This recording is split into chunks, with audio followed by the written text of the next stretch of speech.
മൂന്നാം മോദി സർക്കാരിന്റെ ആദ്യ പൊതു ബജറ്റ് അവതരിപ്പിക്കാൻ തയ്യാറായി നിൽക്കുന്ന നിർമ്മല സീതാരാമൻ മൂർച്ചയേറിയ വാക്കുകൾ കൊണ്ട് ബി.ജെ.പിയെ പടിപടിയായി തളർത്താനൊരുങ്ങുന്ന പ്രതിപക്ഷ നേതാവ് രാഹുൽ ഗാന്ധി. കേരളത്തിലേക്ക് നോക്കിയാൽ നേതാക്കളുടെ നിലപാടുകൾക്ക് നേരെയുള്ള വിമർശനങ്ങളും ആരോപണങ്ങളും, ഒപ്പം മനുഷ്യന്മാരെ ദുരിതത്തിലാക്കി മഴക്കാല രോഗങ്ങളുമടക്കം വാർത്തകൾ ഏറെയാണ്. നോക്കാം ഇന്നത്തെ വാർത്തകൾ.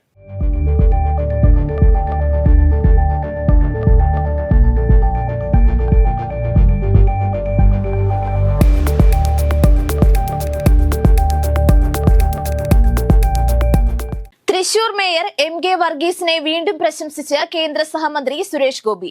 ജനം സുരേഷ് ഗോപിയെ വിജയിപ്പിച്ചത് വലിയ പ്രതീക്ഷയോടെയാണെന്നും വലിയ വലിയ സംരംഭങ്ങൾ സുരേഷ് ഗോപിയുടെ മനസ്സിലുണ്ടെന്നും കഴിഞ്ഞ ദിവസം മേയർ പറഞ്ഞിരുന്നു. ഇതിന് പിന്നാലെയാണ് രാഷ്ട്രീയം മറന്ന് വികസനം കൊണ്ടുവരാൻ ശ്രമിച്ച വ്യക്തിയാണ് എം.കെ. വർഗീസ് എന്ന സുരേഷ് ഗോപിയുടെ പ്രശംസ. കോട്ടയത്തെ ആകാശപാത പൊളിച്ചു നീക്കണമെന്ന സർക്കാർ നിലപാട് ജനങ്ങളോടുള്ള വെല്ലുവിളിയാണെന്ന് കോൺഗ്രസ് നേതാവ് രമേശ് ചെന്നിത്തല. യു.ഡി.എഫ് എം.എൽ.എമാരുടെ മണ്ഡലത്തിലെ പദ്ധതികളോട് സർക്കാരിന് ചിറ്റമ്മ നയമാണ്. കോട്ടയത്ത് മാത്രം പാത പൂർത്തിയാകാത്തതിന് കാരണം ഇവിടുത്തെ എം.എൽ.എ കോൺഗ്രസിന്റെ തിരുവഞ്ചൂർ രാധാകൃഷ്ണനാണെന്നും ചെന്നിത്തലയുടെ ആരോപണം. CPM-ന്റെ പോഷക സംഘടനയായ CITU-യും SFI-യും സംസ്ഥാനത്തെ ഭീകരത അഴിച്ചുവിടുകയാണെന്ന് KPCC പ്രസിഡന്റ് കെ സുധാകരൻ.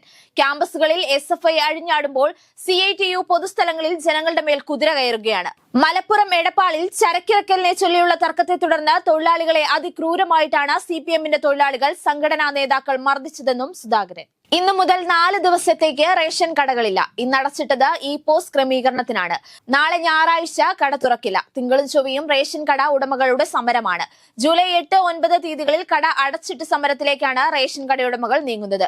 വേതന പാക്കേജ് കാലോചിതമായി പരിഷ്കരിക്കുക, ക്ഷേമനിധി കാര്യക്ഷമമാക്കുക തുടങ്ങിയവയാണ് ആവശ്യം. മലപ്പുറത്തെ +1 പ്രതിസന്ധിയിൽ നിയമസഭകളിലെ കണക്കുകളിൽ ഉറച്ചുനിന്ന വിദ്യാഭ്യാസ മന്ത്രി ശിവൻകുട്ടി. മലപ്പുറത്ത് 7000 സീറ്റുകൾ മാത്രമേ കുറവുള്ളൂവെന്നും 16,000 സീറ്റ് കുറവുണ്ടെന്നത് മാധ്യമങ്ങളുടെ കണക്കാണെന്നും മന്ത്രി. മുഖ്യമന്ത്രിയുമായി ആലോചിച്ച് തുടർ നടപടി സ്വീകരിക്കുമെന്നും മന്ത്രി പറഞ്ഞു. 5 ദിവസത്തെ ഇടവേളയ്ക്ക് ശേഷം രോഗവിവര കണക്കുകൾ പുറത്തുവിട്ട് ആരോഗ്യവകുപ്പ്. 5 ദിവസത്തിനിടെ സംസ്ഥാനത്ത് 493 പേർക്ക് ഡെങ്കിപ്പനിയും 158 പേർക്ക് H1N1 സ്ഥിരീകരിച്ചു. 1,00,000 പേർക്കാണ് പനി ബാധിച്ച് ചികിത്സ തേടിയത്. 5 ദിവസത്തെ കണക്ക് പുറത്തു വരുമ്പോൾ 55,830 പേർക്കാണ് പനി ബാധിച്ച് ചികിത്സ തേടിയത്.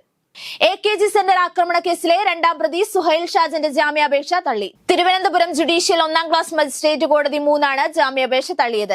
AKG സെന്ററിന് നേരെയുണ്ടായ ആക്രമണത്തിന്റെ മുഖ്യ സൂത്രധാരൻ സുഹൈൽ ഷാജഹാനാണെന്നാണ് കേസ് അന്വേഷിക്കുന്ന ക്രൈംബ്രാഞ്ച് സംഘത്തിന്റെ കണ്ടെത്തൽ.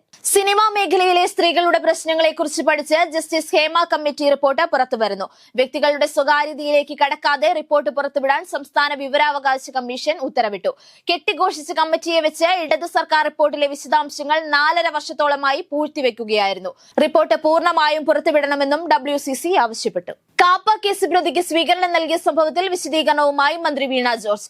ആയിരക്കണക്കിന് ആളുകളാണ് പാർട്ടിയിലേക്ക് വരുന്നത്. പത്തനംതിട്ടയിൽ കാപ്പ പ്രതി പാർട്ടിയിലേക്ക് വന്നത് ഏരിയ കമ്മിറ്റി സംഘടിപ്പിച്ച പരിപാടിയിലാണ്. മുമ്പ് തെറ്റായ രാഷ്ട്രീയവും രീതികളും പിന്തുടർന്നവർ അത് ഉപേക്ഷിച്ചുകൊണ്ടാണ് പാർട്ടിയിലേക്ക് വന്നത്. അതുകൊണ്ടാണ് അവർ ചെങ്കൊടി ഏന്താൻ തയ്യാറായതെന്നും വീണ ജോർജ്. മൂന്നാം മോദി സർക്കാരിന്റെ ആദ്യ പൊതു ബജറ്റ് ജൂലൈ 23 അവതരിപ്പിക്കും. പാർലമെന്റ് ബജറ്റ് സമ്മേളനം ജൂലൈ 22 മുതൽ ആരംഭിക്കും. ഓഗസ്റ്റ് 12 വരെ ഇരു സഭകളിലെയും ബജറ്റ് സമ്മേളനം തുടരും. ജൂലൈ 23 കേന്ദ്ര ബജറ്റ് അവതരിപ്പിച്ച ശേഷം തുടർ ദിവസങ്ങളിൽ ചർച്ച നടക്കും. ബജറ്റ് സമ്മേളനം ആരംഭിക്കാനുള്ള തീയതി സംബന്ധിച്ച കേന്ദ്ര സർക്കാരിന്റെ ശുപാർശ രാഷ്ട്രപതി അംഗീകരിച്ചതായി പാർലമെന്ററി കാര്യമന്ത്രി കിരൺ റിജിജുവാണ് അറിയിച്ചത്.